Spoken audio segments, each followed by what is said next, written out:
President Trump lands in our region for a stop at the Greenbrier. The hotel is beautiful and everything's beautiful. The president shares his vision with fellow Republicans at a party retreat and takes a moment to greet excited supporters. You never think you'll actually meet them in person. Team coverage of the president's visit right now on this special edition of WDBJ 7 at 6. Thank you for joining us. I'm Jean Jadhun. And I'm Robin Reed. And as we said, we have team coverage tonight of the president's visit. WDBJ 7's Joe DeShiel, Leanna Scacchetti, and Sarah Maki are all live for us tonight. Let's take a look first at the timeline of events. The president departed from the White House just before 11 this morning, and Air Force One landed at the Greenbrier Valley Airport a little before noon. You can see President Trump walking off of Air Force One here. Then the president hit the road, his motorcade right there. A viewer sent us this video of that motorcade headed down Interstate 64. It didn't take him long to reach the Greenbrier and the annual retreat of congressional Republicans. Following up on his State of the Union address on Tuesday, President Trump took some digs at Democrats and talked up Republican victories during the last year. WDBJ 7's Joe DeShiel joins us live tonight. Joe, how did the two speeches compare? Well, Jean and Robin, this was a different speech in a different setting. More humor, more off-the-cuff remarks, but one that one of our local congressmen described as a solid follow-up to the State of the Union. President Trump spoke to House and Senate Republicans at their annual retreat. As he started his speech, he made sure to touch on the train crash that happened as the meeting was getting underway. I want to send our prayers to everyone affected by the train accident yesterday, and especially to the family of the person who was so tragically killed. President Trump went on to talk about the priorities of the Republican Party. We believe in strong families, and we believe in strong borders. He said after decades of waiting, Republicans want to pass immigration reform that protects our country, defends our borders, and modernizes our immigration rules to serve the needs of American workers and of American families. The president also touched on the tax bill recently passed by Congress. It was like putting it all in a box and wrapping it with a beautiful ribbon. And he talked about the economy, calling the creation of 2.4 million jobs unthinkable. The stock market has added more than $8 trillion in new wealth. Unemployment claims are at a 45-year low. Ultimately, the president said the GOP needs to reach across the aisle to get things done. We have to get help from the other side, or we have to elect many more Republicans. That's another way of doing it. Trump prompted laughter from the Republican audience here when he said that he had fulfilled more promises than he had promised. Jean, he described the first year in office as promises plus. Promises plus. All right. And of course, the lawmakers are still there at the Greenbrier. Joe, are they going to be meeting for much longer? Well, they do have another day of meetings tomorrow. Those are more behind the scenes, fewer briefings expected here in White Sulphur Springs. But yes, they are continuing to meet through tomorrow. Joe DeShiel at the Greenbrier. Thank you for your report tonight. All of our reporters have been very, very busy today, covering many angles of this visit by Trump to the Greenbrier and the Republicans. WDBJ 7's Leanna Scacchetti continues our coverage now. So, Leanna, what have you seen today and what can you share with us? Well, Robin, it was sort of a gray and dreary day here at the Greenbrier Valley Airport, but this morning when we arrived, excitement, anticipation by airport staff and a group of spectators here eager to see the president disembark from Air Force One. With security firmly in place, the waiting game for Air Force One began. A small group of spectators and supporters assembled to greet it, among them the Thomases.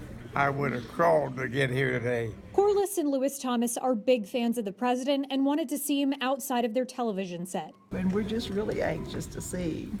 Even if we do just get to wave at him and he not even see us, it's okay. We're going to get to see him. Among the crowd, 12-year-old Cole skipping school for the big event. It's interesting. It's really cool that something around here is actually happening because we have the events, but then someone very important is coming by. There's a lot of tours throughout, and it's a good thing for the community. This isn't the first time a president has come through the Greenbrier Valley Airport, but it is the first time President Trump has been here. Airport officials were mum on security preparations, but they did say they were pleased with how the day was progressing. After the arrival of Air Force One, the president greeted West Virginia Governor Jim Justice. He then walked to greet the small group assembled. It's something Cole is eager to share in the schoolyard tomorrow.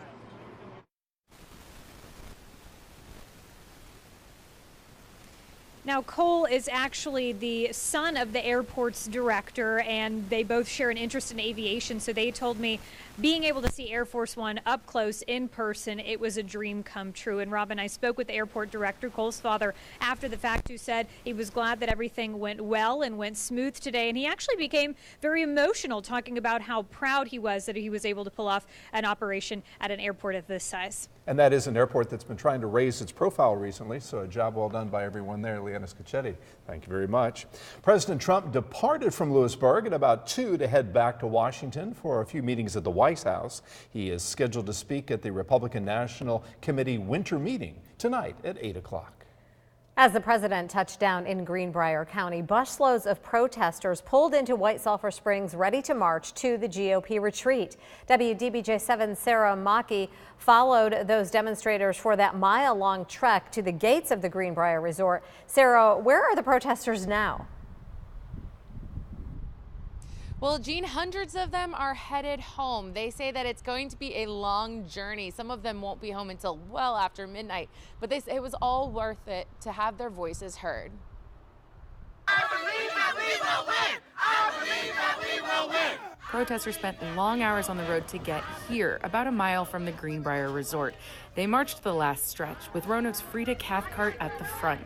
We came here today to stand up and to show the success that we had this past November and to make sure that in November 2018 people hear our vote. They say they want to voice their opinions on proposed cuts to social programs. We know that they're going to be planning the agenda for 2018, and that agenda is going to affect us. Hands off. Hands off our Social Security, hands off our Medicare, hands off our Medicaid. These West Virginia friends came from Charleston for a national megaphone. For people who think of West Virginia as Trump country, hey, maybe you should think again.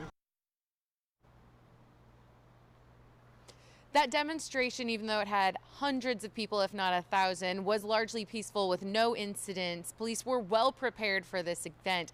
And guys, again, those people said that they came very long distances to have their voices heard, and it was all well worth it. Organizers say that they estimate as many as 20 states were represented today. That's amazing. Folks came a long way to have their voices heard. Sarah Mackey from White Sulphur Springs, thank you. And you can always count on WDBJ7 for coverage of big events in this area. To see full reports on this presidential visit, head over to WDBJ7.com or our mobile news app. Rain is moving in this evening, but some areas may have some snow and even some ice later tonight. Let's check in now with Chief Meteorologist Brent Watts. Brent, when is this all expected to start? Gene, we're looking at that rain moving into some areas right now. The radar is going to show really the idea that we've got rain to start and then some snowfall starting to move back in behind that. Winter weather advisories in effect for areas through the highlands extending back along the Interstate 77 corridor. That's going to continue through 9 a.m. Friday morning. This is where we could have some of that snow and also a flash freeze. And that's basically where this rain comes in this evening, and then cold air quickly rushes in back behind it that could cause some of that rain left on the road to create some icy spots. So that's something we're going to be monitoring closely. Not everybody's going to see that flash freeze, but primarily in those advisories area through the western NRV and the highlands. We'll get that rain out of here during the wee hours of the morning. No problem with the drive home this evening as everybody is above freezing, but tomorrow morning getting down into the 20s. Just watch for some slick spots. We've got the latest on our weekend storm all coming up in the 7-day. All right, thank you, Brent. A former Virginia Tech student accused of having a firearm illegally was denied bond in Montgomery County Court this afternoon.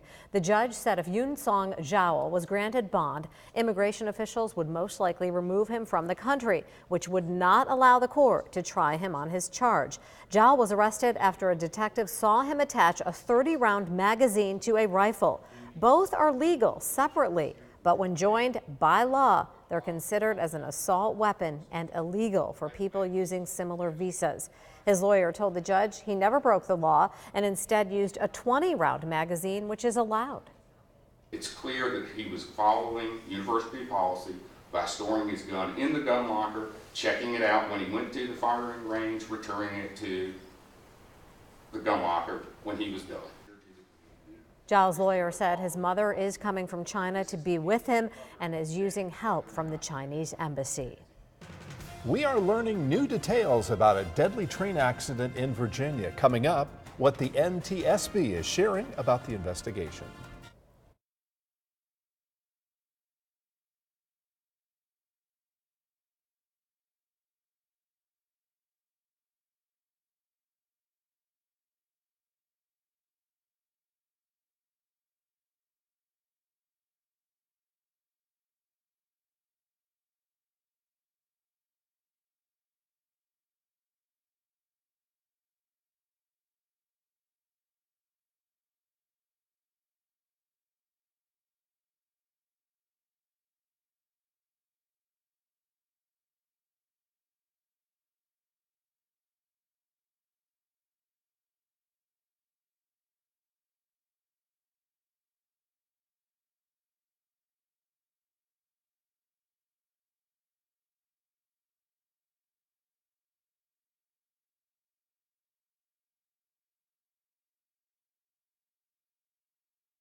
Right now, federal investigators are still working to put together what caused a deadly train accident in Virginia.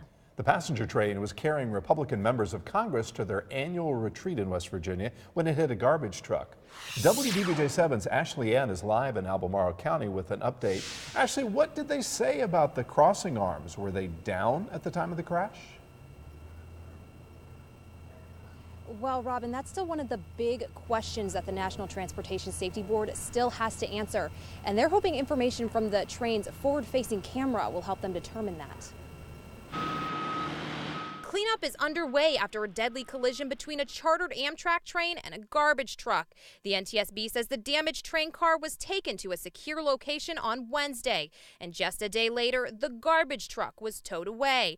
The crash left Christopher Foley of Louisa County dead and one person in critical condition. Now investigators are closely examining the railroad crossing to determine if it was working properly. The NTSB in a press conference said the max train speed through that intersection is 60 miles per hour. The train was traveling at 61 at the time of the crash. The lead recorder should provide additional data regarding the driver or the engineer's operation of the train. The NTSB says the front-facing camera will be the most telling. The lead locomotive's forward-facing video recorder hard drive is being transported to the NTSB laboratory in Washington, D.C. for download and evaluation. Now, the investigation is expected to take up to 14 months to complete. And Robin, we're going to have more on today's press conference tonight at 11. Okay, looking forward to that update. Ashley Ann live for us tonight. Thank you. A busy day in the news today, also a busy day in the Weather Center, where Brent Watts is tracking possibly some ice and rain starting right now. Brent. Yeah, the rain moving in, going to change over to some snow showers in the western mountains tonight where we could have some accumulating snow.